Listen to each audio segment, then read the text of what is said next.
सत्यम, वंदे मातरम, जय हिंद, जय गुरुदेव, है हिंद, है गुरुदेव, जय हिंद, जय सुभाष, है हिंद, है सुभाष। तो सभी आज इस सतयुग तीर्थ की पावन पवित्र धरती पर हमारी जो शक्तियां आई हुई हैं, उन सभी शक्तियों को सादर जय हिंद, जय गुरुदेव। आज इस सत्संग सभा का कौन सा दिन है? चौथा दिन है। आप लोग खूब मेहनत से, तन मन से सेवा भी करते हैं और सत्संग भी सुनते हैं और ध्यान भी करते हैं, भजन भी करते हैं, सुमिरन भी करते हैं। तो हमें आज चौथा दिन है, ये लगता है कि बहुत जल्दी ही परिवर्तन आने का समय हो गया। बहुत जल्दी ही परिवर्तन आएगा, लेकिन परिवर्तन के लिए हम लोगों को और भी मेहनत करनी पड़ेगी। इतनी मेहनत करनी पड़ेगी जितनी त्रेता द्वापर सतयुग में किसी ने नहीं की। उतनी मेहनत करनी पड़ेगी, क्योंकि ये युग 7 दूनी 14, 14 दूना 28, 28 दूना 56 गुना पाप बढ़ गया। इस पाप कलंक को मिटाने के लिए उन शक्तियों से जो ज्यादा शक्ति अर्जित करके आएगा, वो इस सतयुग और परिवर्तन का बहुत बड़ा नायक परिवर्तन कर पाएगा। इसलिए हम लोग 4 दिन से नेताजी के बारे में, बाबा जी के बारे में, सतयुग लाने के बारे में, तमाम राम कृष्ण सीता दुर्गा काली के बारे में हम लोग सबकी तुलना करते हैं। किसने क्या किया किस युग में, यही तो बताते हैं किसने क्या किया। रामायण की कथा, गीता की कथा, हनुमान जी ने क्या किया, तो हम सबकी तुलना करते हैं कि किस युग में किसकी जरूरत थी और किसने क्या किया। यही तो बताते हैं। कहां से लाएंगे तो वेद और पुराण शास्त्र से ही कोई चीज, उसकी तुलना करेंगे। किसी भी व्यक्ति विशेष को उस समय पे लाएंगे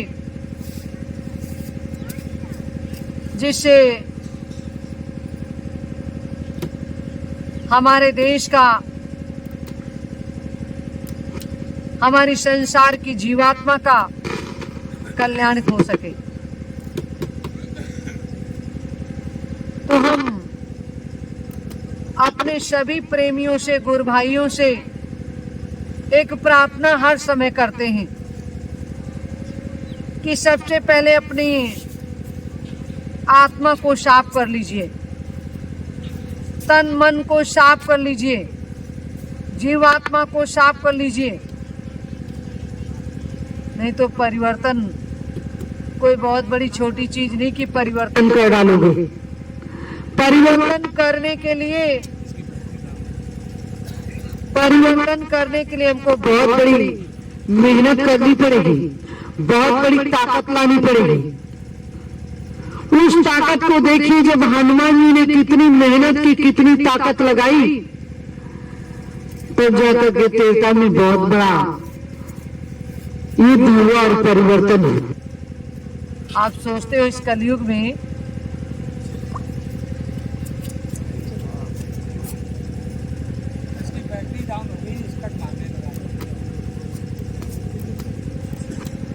ये कलयुग है, इस कलयुग में कलयुग केवल नाम आधारा और सुमिर सुमिर नर उतर ही पारा। लिखा तो बहुत अच्छा है कि नाम लेते ही लेते पार उतर जाओगे, लेकिन नाम लेते ही लेते काम हो जाएगा। इतनी बड़ी कठिन परीक्षा है, बहुत कठिन लड़ाई है। राम को 14 साल लग गया परिवर्तन करने में। कितने पापड़ बेलने पड़े, कितने लोगों से युद्ध करना पड़ा, वहां भी राम को रोना पड़ा कि अगर हम कुछ कर नहीं पाए तो मेरी क्या मर्यादा रह जाएगी। जब राम लक्ष्मण को शक्ति लगी तो बहुत राम सोचे यार अब कौन बचाएगा, वो रोने लगे, उनको कुछ दिखा नहीं मैं क्या करूं। लेकिन वो हनुमान जी बोले हे राम, अरे भगवान अगर आप रोओगे तो हमारा क्या होगा, आप आदेश करो मैं सब कुछ करके आऊंगा। आप बताओ तो ये लक्ष्मण को कैसे बचाना है, कैसे, कहाँ दवा मिलेगी, कहाँ से डॉक्टर आएगा, मुझे एक बात बताओ, मैं सब कुछ करने के लिए तैयार हूँ। कहा नहीं कहा, और सब कुछ करके दिखाया। ये दादा मैं कहीं नहीं काम कर सकता।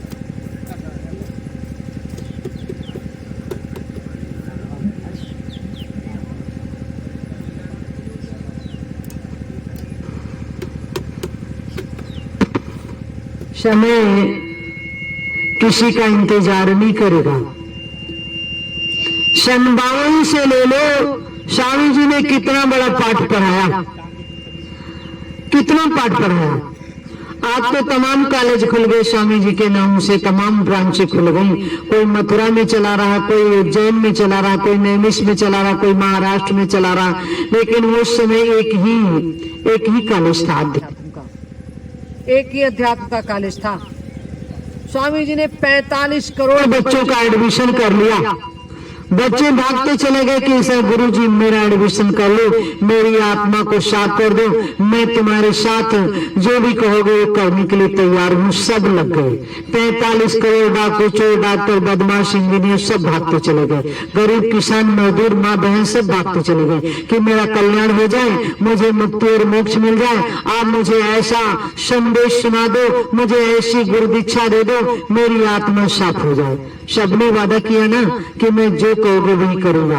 आज क्या हुआ, जो तुम करोगे वो मैं नहीं करूंगा, जो तुमने कहा तक मैं सब भूल गया हूँ, है ना, ऐसे ही सब भूल गया हूँ। अब मुझे अगर भूलना न होता तो मैं छोटे छोटे स्कूल क्यों खुलते, छोटे छोटे लोगों ने स्कूल खोल लिया।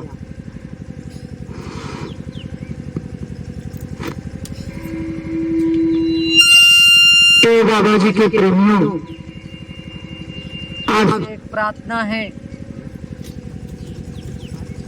आप ऐसी गलती मत करो जो बार बार 84 के गोते हमको फिर लगाने पड़े, हमको फिर वही योनियों में भटकना पड़े। जो सन 52 से स्वामी जी ने पैदल, साइकिल, घोड़े, तांगे, बस गाड़ी से चल करके पूरी दुनिया को जगाया कि ऐ देश के नौजवानों, देश की माताओं बहनों, देश के पेड़ पौधों, पशु पक्षियों, तुम मेरी आवाज जहां तक जाती सुन लो, मैं तुम्हारा काम करने आया हूं और तुम मेरा काम कर दो। कहा नहीं कहा, सबसे कहा, बहुत आवाज लगाई कि तुम मेरा काम कर दो, मैं तुम्हारा काम करके ही जाऊंगा।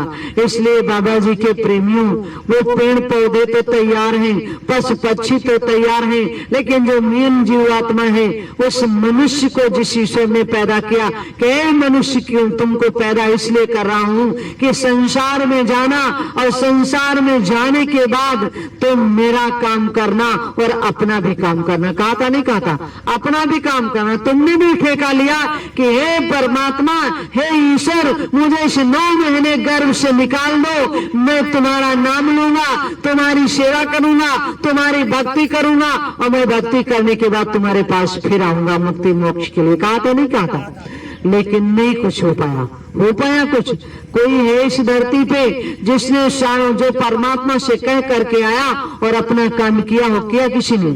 आज यहाँ सब बदमाशी के चक्कर में फंस गए, सब बदमाशी के चक्कर में फंस गए। कोई लूट कर रहा, कोई झूठ बोल रहा, कोई माया के चक्कर में फंसा है, कोई किसी के चक्कर में फंसा है, और जो करने के लिए भी तैयारी कर रहा है उसको लोग नहीं करने दे रहे, लोग नहीं करने दे रहे। स्वामी जी महाराज सन 52 से सन 2012 तक बहुत बड़ा ठेका चलाए, मथुरा में, कहा मैं काम करके ही जाऊंगा, चाहे मुझे 400 साल पृथ्वी पे रहना पड़े। कहा नहीं कहा, लेकिन ये दादा 400 साल के पहले बीच में अटक गए, उनको 200 साल नहीं पूरे होने दिया। और ऐसी जीवात्माएं जो शैतान के रूप में आकर के उस ईश्वर के पास आकर के खड़ी हो गई कि अगर तुम परिवर्तन कर दोगे, तुम ठेका ले लिए हो, अगर आजादी ले आओगे, परिवर्तन कर दोगे, तो मेरा काम अभी अधूरा, मेरा काम कौन करेगा? उनका काम भी बाकी रहेगा, उन शैतानों का भी काम बाकी है, उनका भी लक्ष्य कुछ बाकी था, ज्यादा था, उनको ज्यादा ईश्वर ने दे रखा था।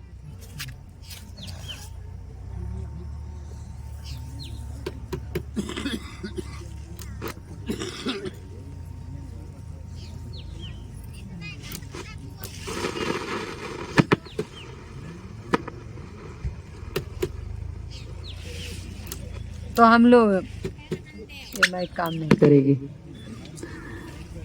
तो हम लोग जो भटक रहे हैं, शंका में फंस रहे हैं, इस शंका में फंसने से, भटकने से बिल्कुल आप एक बार संकल्प ले लो कि मुझे अब ना शंका में फंसना है और ना कहीं भटकना है।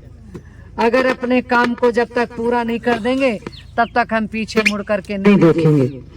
पीछे मुड़ गए तो काम कौन करेगा ये बताओ? स्वामी जी महाराज कहते थे, बच्चों मैं मुझे अगर एक बच्चा मिल जाता तो बहुत पहले परिवर्तन हो जाता। परिवर्तन का समय जानते हो कब था? परिवर्तन का समय 2000 में था। 2000 में क्लियर था कि परिवर्तन सतयुग आ जाएगा। जब नहीं हुआ तो क्या हुआ? तब कब ठेका लिया? उन्होंने कहा सन 2006 में हो जाएगा। जब 6 में भी नहीं हुआ, मेरी बात हुई दोनों महापुरुषों से, तो कहा बच्चों अभी कुछ काम रह गया इन राक्षसों का, इनका भी हो जाने दो। सन 2012 में पूर्ण रूप से उन्होंने बनाया था कि परिवर्तन होके रहेगा। परिवर्तन नहीं हुआ। सन 2012 में क्या हुआ? परिवर्तन के बजाय क्या हुआ बताओ? परिवर्तन के बजाय क्या हुआ? सब नाश हो गया, कुछ नहीं हो गया। सब जितनी भी उनकी कमाई थी सब मिट्टी में मिल गई, नहीं मिल गई। जितना भी उन्होंने पढ़ाया, जितना भी लिखाया, सब बेकार हो गया, सब बेकार हो गया। हो गया नहीं हो गया? इसलिए अब क्या होगा? अब जानते हो क्या होगा? अब स्वामी जी ने फिर से अपने अध्यात्म को फिर से जगाया, जैसे कृष्ण ने जगाया था।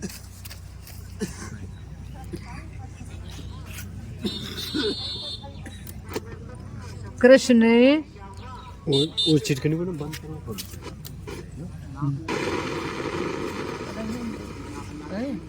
रहें काम करें।